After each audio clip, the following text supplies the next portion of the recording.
আজকে সকাল থেকে মানে এখনো পর্যন্ত বেশ ভালোই ঝিরিঝিরি করে বৃষ্টি পড়ছে। এখন ঝিরিঝিরি করেই পড়ছে, এমনি সারা সকাল দুপুর ভালোই বৃষ্টি পড়েছে। তো ওই জন্য আজকে আমি খিচুড়ি রান্না করেছি রাত্রিবেলায়। আর আজকে আমি বাড়ি থেকে চলে এসেছি, মানে মার ওখান থেকে আজকে আমি এই বাড়িতে চলে এসেছি। এসে আজকে বাবা এনে রেখেছিল মাংস।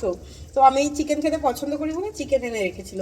আর আমি এসে আজকে রান্না করেছি খিচুড়ি, দাঁড়াও দেখাই। এই যে এখানে বেগুন ভাজাটা হচ্ছে, আর এইখানটায় দাঁড়াও খিচুড়িটা বসিয়েছি, হয়ে গেছে, একদম ফুটে উঠেছে এই দেখো। আর আজকে খিচুড়ির মধ্যে কিন্তু এই দেখো ফুলকপি আলুও আছে। এই যে আলু আর ফুলকপিটাকে খুঁজে বার করি, দাঁড়াও। এই যে, আর ফুলকপিটা এতটাই সুন্দর, একদম ভেজে সবার লাস্টে দিয়েছে এই কিছুক্ষণ আগে, তাই কীরকম গলে গেছে এই দেখো। তো এর মধ্যে এখন আমি দেব ঘিটা দিলেই ব্যাস হয়ে যাবে। দাঁড়াও দিয়ে নিই।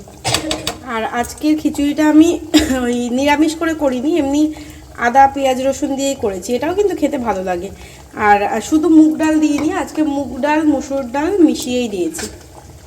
এই যে আজকে আমাদের রান্না রাত্রির বেলার খিচুড়ি আর বেগুন ভাজা, আর তার সাথে ডিমের আমলেটও আছে, সেটা তো খাওয়ার সময় করে নেব। এই যে দেখো কি সুন্দর না দেখতে, গন্ধটাও কিন্তু খুব সুন্দর বেরিয়েছে।